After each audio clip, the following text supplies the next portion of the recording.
The ultimate Indian में आप सभी को अभिषेक सरकार का नमस्कार। तो दोस्तों 28 मई यानी कल रविवार को हमारे नए पार्लियामेंट का उद्घाटन कर दिया गया। जो गवर्नमेंट है वो बहुत खुश है, बीजेपी समर्थक लोग बहुत खुश है, ऑपोजिशन इससे थोड़ा नाराज है और उन्होंने बॉयकॉट कर दिया है। अब दोस्तों हम ना इस तरफ है ना उस तरफ है, हम एक जर्नलिस्ट है, हम एक यूट्यूबर है जो कि आपको सही इंफॉर्मेशन देने की कोशिश करते हैं। तो आज का वीडियो ना लेफ्ट ना राइट, हम बिल्कुल बीच में अनबायस्ड रह के आपको बताएंगे 10 चीज़ें जो कि ऑपोजिशन पार्टीज कह रही है और 10 चीज़ें जो गवर्नमेंट के साथ है वो लोग कह रहे हैं। हमारा कोई ओपिनियन नहीं है, हम दोनों के विचार आप तक लेके आ रहे हैं। आपको तय करना है कौन सही है कौन गलत है। तो चलिए वीडियो शुरू करते हैं। सबसे पहले जो गवर्नमेंट सपोर्टर्स है वो क्या कह रहे हैं। पहला पॉइंट कि जो नया पार्लियामेंट है वो इंडिया के यूनिटी और इंडिया के डेमोक्रेसी का एक सिंबल है, जो कि इंडिया का पार्लियामेंट है ही दुनिया की सबसे बड़ी डेमोक्रेसी है हमारा भारत। दूसरा पॉइंट, जो नया पार्लियामेंट है वो मॉडर्न फैसिलिटी और टेक्नोलॉजी से इक्विप्ड है। जी हाँ दोस्तों, हमारा जो नया पार्लियामेंट है उसमें कई सारे नए फैसिलिटीज़, नए टेक्नोलॉजीज़ का इस्तेमाल किया गया है, बहुत सारे नए नए टेक्निक्स का इस्तेमाल किया गया है। तीसरा पॉइंट ये लोग बोल रहे हैं कि नए पार्लियामेंट में जो पार्लियामेंटरी प्रोसीडिंग्स है वो और भी ज़्यादा एफिशिएंटली की जाएगी। अब ये क्या पुराने जो पार्लियामेंट था उसमें नहीं होती थी पार्लियामेंट्री जो प्रोसीडिंग्स थी वो स्मूथली? ये आप डिसाइड करिए, मैं तो बस ओपिनियन लेके आ रहा हूँ लोगों का।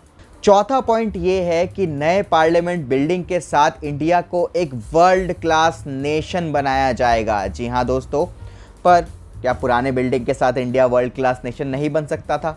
ये भी आपके ऊपर छोड़ता हूँ। पांचवा पॉइंट ये बोला जा रहा है कि नए पार्लियामेंट बिल्डिंग में इंडिया के रिच कल्चरल हेरिटेज को दिखाया गया है। तो जी हाँ दोस्तों, अगर नया कुछ बनेगा उसमें और ज़्यादा इनोवेशन की जाएगी, उसमें और ज़्यादा चीज़ें ऐड की जाएगी, जो कि मेरे हिसाब से अच्छी चीज़ है। काफ़ी ही सुंदर बनाया गया है, अंदर जो उसका इंटीरियर है काफ़ी सुंदर बनाया गया है, काफ़ी अच्छा बनाया गया है। छठा पॉइंट ये है कि नए पार्लियामेंट की वजह से जो पार्लियामेंट से जो कार्बन फुटप्रिंट्स निकलता था वो बहुत ही कम हो जाएगा।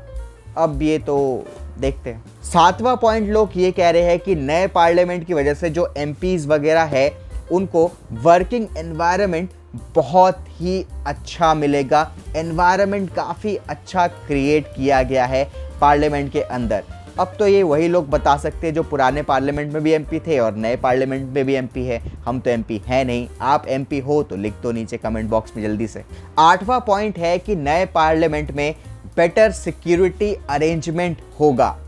ये पुराने पार्लियामेंट में भी हो ही सकता था। वैसे सिक्योरिटी तो यार चाहो तो हर जगह ही अच्छी हो सकती है ना? तो देखते हैं अब नए पार्लियामेंट में और क्या सिक्योरिटी का बंदोबस्त किया गया है। नौवां पॉइंट जो सपोर्टर्स कह रहे हैं कि नए वाले पार्लियामेंट में बेटर साउंड सिस्टम लगाया गया है, बेटर कुर्सियां लगाई गई है, बेटर माइक्स लगाए गए हैं, हर चीज़ बेटर। भाई इतना पैसा खर्च किया है तो बेटर होना ही चाहिए। चलो बढ़िया है। 10वां पॉइंट जो सपोर्टर्स कह रहे हैं कि भाई हॉल देखा है कितना शानदार हॉल है, बैठने की व्यवस्था देखिए कितना बढ़िया है, एकदम पेंटागन टाइप लग रहा है। अमेरिका का जो पेंटागन है वैसा टाइप का शेप में बनाया गया है। अंदर की फैसिलिटीज़ कितनी शानदार है, आर्किटेक्चर कितना बढ़िया है, अंदर से कितना शानदार दिख रहा है। ये सब तो बहुत ही शानदार है, बहुत ही बढ़िया है। तो चलो ठीक है, ये 10 पॉइंट जान लिए हमने सपोर्टर्स के। अब 10 जान लेते हैं हम ऑपोजिशन के भी। भाई वो भी इंडिया की डेमोक्रेसी के लिए इंपॉर्टेंट है तो उनको भी जानना ज़रूरी है ना हमको। तो 10 पॉइंट हम ऑपोजिशन के जानते हैं। अब दोस्तों जो ऑपोजिशन है उनके सपोर्टर कह रहे हैं सबसे पहले तो हमारे राष्ट्रपति जी से, द्रौपदी मुर्मू जी से राइट टू इनॉग्रेशन जो उनका अधिकार है वो छीना गया है। प्रधानमंत्री ने इनॉग्रेट किया है।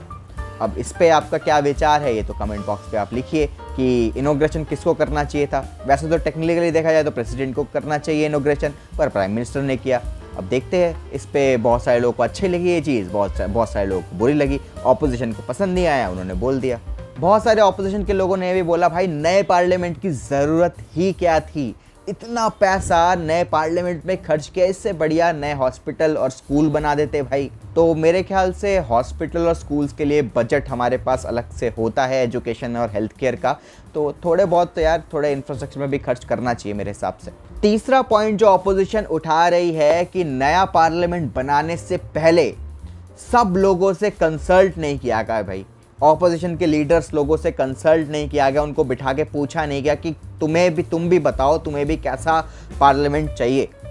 तो भाई अगर नहीं किया तो गलत है, किया भी होगा तो हमें कैसे पता चलेगा, हम तो पार्लियामेंट में रहते नहीं, हम तो पार्लियामेंट में जाते नहीं है भाई। तो देखते हैं क्या आपका क्या विचार है इसमें, क्या करना चाहिए सबसे कंसल्ट या नहीं। चौथा पॉइंट जो ऑपोजिशन उठा रही है कि नया पार्लियामेंट बनाना is waste of tax payers money.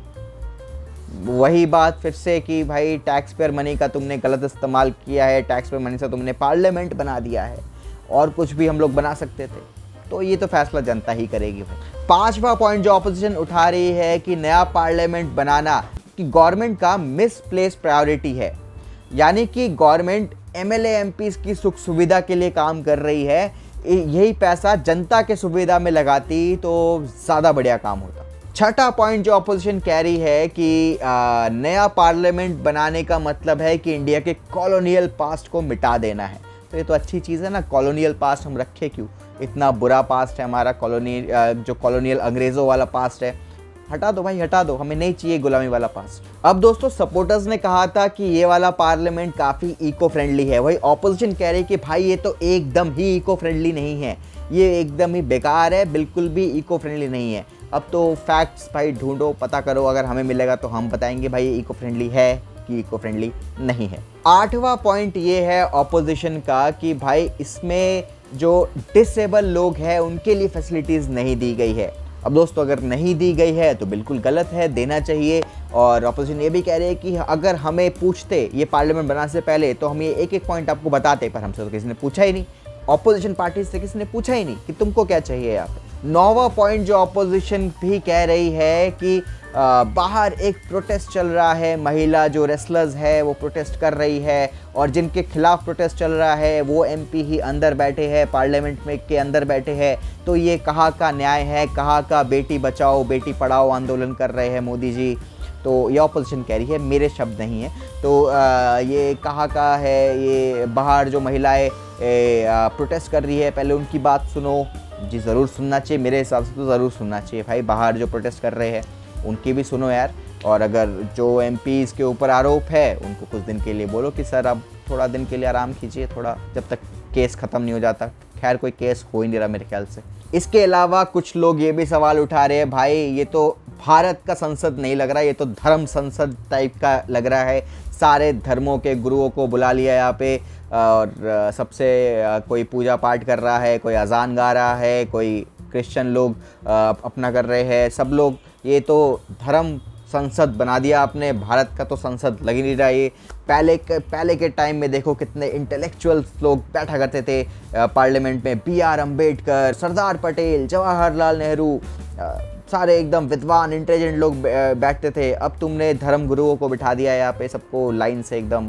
तो इस पे आपका क्या विचार है ये भी कमेंट बॉक्स में ज़रूर लिखिए। तो हमने ऑपोजिशन का आपको बता दिया, आपको जो फेवर में है उनका भी आपको बता दिया। अब आप किसके साथ है कमेंट बॉक्स में ज़रूर लिखिए। बाकी हर टॉपिक पे आप फेवर और अगेंस्ट में क्या क्या बातें चल रही है आप जानना चाहते हैं तो बता दो, मैं बिल्कुल अनबायस्ड होके ये दोनों चीज़ें आप तक लेके आ जाऊंगा, और आप तय कर लेना कौन सही है कौन गलत। तब तक के लिए बाय बाय।